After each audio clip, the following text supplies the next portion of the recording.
वो चाहते हैं कि हम कंटिन्यू काम कराएं लोगों के साथ। तो ये पूरी मजदूरों के लिए चिंता का विषय है, यूनियनों के लिए भी चिंता का विषय है। या पूंजीपति इस कानून का किस रूप में दुरुपयोग करते हैं या उसको किस रूप में इम्प्लीमेंट करते हैं। क्या लेबर की पोस्ट पर लेबर को खत्म करके, उनके अधिकारों को खत्म करके और निवेश लाना कहां तक जायज लगता है आपको? हमारा यहाँ पर जो वर्कर है या हमारे यहाँ कर्मचारी हैं, उनका शोषण नहीं होना चाहिए, लेकिन जो नए रिफॉर्म आने से हमें लगता है कहीं ना कहीं शोषण की प्रक्रिया शुरुआत हो सकती है। कंपनियों को यह अधिकार मिल गया कि आप जो है कभी भी हायर एंड फायर कर सकते हैं, कभी दूसरे भर्ती कर लीजिए, पुराने को निकाल दीजिए। तो ये शोषण की पराकाष्ठा है। पूंजीपति अपनी मनमानी ढंग से जॉबों में छटनी का प्रावधान स्टार्ट ना कर दें, ये चिंता का विषय है यूनियन के लिए। नमस्कार, पत्रिका संवाद में आपका स्वागत है और मैं हूं आपके साथ डॉक्टर यशपाल यादव। 4 नए लेबर कोड बहुत ही चर्चा का विषय बने हुए हैं। इस चर्चा को आगे बढ़ाने के लिए आज हम आए मारुति उद्योग लिमिटेड में और मारुति कामगार यूनियन के अध्यक्ष आज हमारे साथ मौजूद है। आज हम उन्हीं से जानेंगे कि किस किस तरह के ये नए कानून है और उसमें क्या क्या प्रावधान किए गए हैं जो लेबर के हित में है या अहित में है, इस तरह की बातें। तो प्रधान जी, पत्रिका संवाद में बहुत स्वागत है आपका। धन्यवाद जी, और आपका मारुति उद्योग कामगार यूनियन आपका स्वागत है। एक ओवर टाइम के जो नियमों में बदलाव किया गया है, इस पर बहुत चर्चा होती है, क्योंकि ये खास तौर पे जो मजदूर होते हैं उनके बिल्कुल विपरीत जाता हुआ दिखाई देता है। तो इस पर आपकी यूनियन का क्या स्टैंड है, क्या कहना है, किस तरह से इस कानून को लेकर आप जो है मैसेज देना चाहोगे या सरकार से कुछ मांग रखना चाहोगे? यादव जी, ऐसा है कि जो 4 लेबर कोर्ट जो अभी काफी कानूनों को इकट्ठा करके 4 लेबर कोर्ट में कन्वर्ट किया है गवर्नमेंट ने, 22 तारीख को इसको लागू भी कर दिया है। तो इसमें हमारी कुछ ऑब्जेक्शन है जो यूनियन का दायित्व है उसके निर्वाह करने के लिए हम चाहेंगे। जिन्होंने अभी जो हम देख रहे थे इसमें कुछ जैसे ओवर टाइम जो है 12 घंटे का कंपलसरी किया है, तो कहीं ना कहीं जो है एक कंटिन्यू 12 घंटे की जॉब करना मैन्युफैक्चरिंग कंपनी में थोड़ा हार्ड वर्किंग होता है। और कुछ ऐसे कानून हैं इसमें, जैसे सर ऐसा माना जा रहा है कि 12 घंटे कोई व्यक्ति काम करता है और 1 घंटा आने और जाने का एक एवरेज टाइम है। 1 घंटे पहले चलेगा वो घर से और ड्यूटी खत्म होने के 1 घंटे बाद पहुंचेगा। इस तरह से उसके 14 घंटे लग जाते हैं और बचते हैं फिर उसके पास 8 घंटे। तो ऐसे समय में फिर वो किस तरह से अपने जीवन को मैनेज करेगा, ये एक बड़ा क्वेश्चन उठता जा रहा है। क्योंकि मनुष्य सबसे पहले एक ह्यूमन है, उसको मानवीयता की वो सारी की सारी चीजें चाहिए होती है। आप अगर ह्यूमन साइकोलॉजी को देखेंगे तो उसको समय की ज्यादा आवश्यकता होती है, इसलिए 8 घंटे का नियम बनाया था सरकार ने और तकरीबन देशों में 8 घंटे का नियम आज भी चल रहा है। तो इस आधार पे हम कह सकते हैं कि ये जो 12 घंटे का नियम बनाया है, 12 घंटे का नियम नहीं, नियम अभी 8 घंटे का, पर मालिकों को ये अधिकार दे दिया गया कि आप चाहे तो 12 घंटे तक काम ले सकते हैं उनसे। तो ये जो मालिकों को अधिकार दिया गया, मैनेजमेंट को जो अधिकार दिया गया है, इसका मिसयूज नहीं होगा? बिल्कुल निश्चित तौर से होगा, क्योंकि कहीं ना कहीं जो इंडस्ट्री में है वो चाहते हैं कि हम कंटिन्यू काम कराएं लोगों के साथ। तो ये पूरी मजदूरों के लिए चिंता का विषय है, यूनियनों के लिए भी चिंता का विषय है कि इसका क्या इम्पैक्ट होगा। हम इसका रोष प्रकट भी करेंगे और सरकार से मांग करेंगे अपने लेटर पैड पे भी और सारी ट्रेड यूनियन मिलकर कि ये कोई दबाव से ना करा जाए, क्योंकि 8 घंटा भी बहुत ज्यादा हो जाता है मजदूर के लिए हार्ड वर्किंग। अब कई मजदूरों से जिस तरह से हमारी बातचीत चलती है, हम तकरीबन इन कोर्स को कवर कर रहे हैं, तो मजदूर कहते हैं कि इसमें एक गेम होगा। गेम क्या होगा कि मैनेजमेंट कहेगी कि आप 12 घंटे काम करो, 4 दिन तक काम करो, 3 दिन की आपकी छुट्टी रहेगी, क्योंकि सरकार ने ऐसा प्रावधान किया है।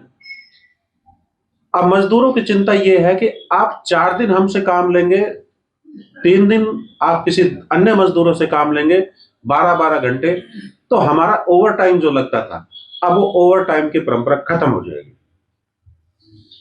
बिल्कुल आप ठीक कह रहे हो, ये कहीं ना कहीं चिंता का विषय है कि आने वाले टाइम में बिजनेसमैन या पूंजीपति इस कानून का किस रूप में दुरुपयोग करते हैं या उसको किस रूप में इम्प्लीमेंट करते हैं। अगर जिस तरह से आपने बताया कि अगर वो कंटिन्यू 12-12 घंटे करके 48 घंटे करके और उसको बाद में छुट्टी देंगे या फिर उनके तो ये कहीं ना कहीं दबाव पड़ेगा लोगों के उस पे जीवन पे, क्योंकि हर आदमी भी ड्यूटी नहीं कर सकता। और वो हफ्ते में 48 घंटे का जो हमारा रूल है उसको किस एंगल में फॉलो कराते हैं, ये कहीं ना कहीं चिंता का विषय है। प्रधान जी, सरकार का ऐसा मानना है कि अगर विदेशी निवेश भारत में लेकर आना है तो हमें लेबर के अधिकार कम करने पड़ेंगे, क्योंकि लेबर के अधिकार अधिक होने के कारण वो निवेश आने में मुश्किलात आती है। तो क्या लेबर की कॉस्ट पर लेबर को खत्म करके, उनके अधिकारों को खत्म करके और निवेश लाना कहां तक जायज लगता है आपको?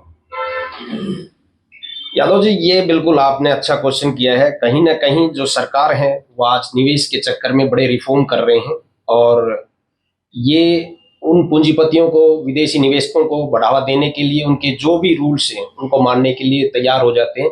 लेकिन हमें अपने यहाँ के घरेलू हालात को भी देखना होगा कि हम ज़्यादा रिफॉर्म कहीं दूसरी दिशा में तो नहीं ले जाए, क्योंकि हमारा यहाँ पर जो वर्कर है या हमारे यहाँ कर्मचारी हैं उनका शोषण नहीं होना चाहिए। लेकिन जो नए रिफॉर्म आने से हमें लगता है कहीं ना कहीं शोषण की प्रक्रिया शुरुआत हो सकती है। एक बहुत ही ज्वलंत जो बात है इन कोर्ट्स में वो ये है कि अब 300 कर्मचारी तक, जिन कंपनियों में 300 कर्मचारी है या उससे नीचे है, उन कंपनियों को ये अधिकार मिल गया कि आप जो है कभी भी हायर एंड फायर कर सकते हैं, कभी दूसरे भर्ती कर लीजिए, पुराने को निकाल दीजिए।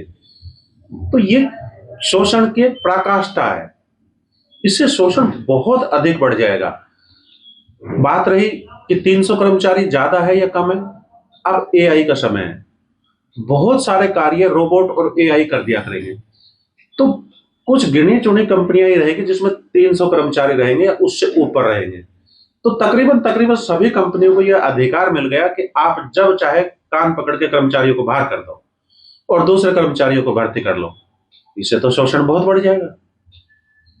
बिल्कुल, ये सबसे इस लेबर कोर्ट में जो सबसे चिंता का विषय, ये पॉइंट यही है कि जो हमारे पहले 300 कर्मचारियों तक उसको जो नंबर घटा के 100 किया है, ये एक बहुत ही चिंता का और गंभीर विषय है यूनियनों के लिए भी। क्योंकि हमें लगता है कि कहीं ऐसा ना हो कि पूंजीपति अपनी मनमानी ढंग से जॉबों में छटनी का प्रावधान स्टार्ट ना कर दें। ये चिंता का विषय है यूनियन।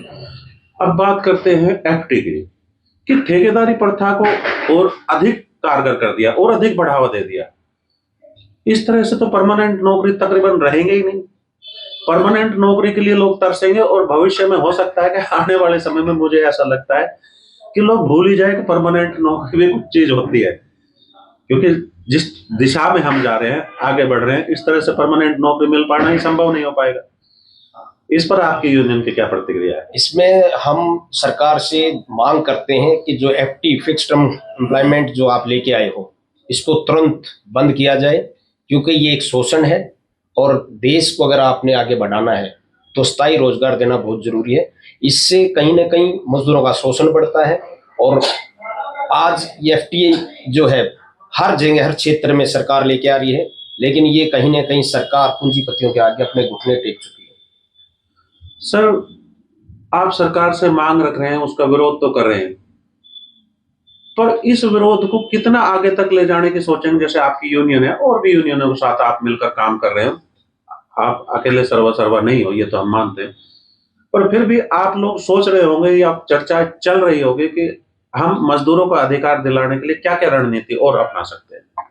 अभी हम मारुति उद्योग कामगार यूनियन, एक हमारा संगठन है एमएसएमएस, जिसके हमारे अध्यक्ष राजेश जी हैं, जो हमारे जनरल सेक्रेटरी भी हैं, उनके नेतृत्व में हम एक मीटिंग करने जा रहे हैं। और हमारा जो भी रोष है, जो भी हमारे पॉइंट हैं, चिंता का विषय है, उस पर हम एक बैठक करके एक निर्णायक भूमिका निभाने का काम करेंगे। आज की हमारी बातचीत बहुत सार्थक रही।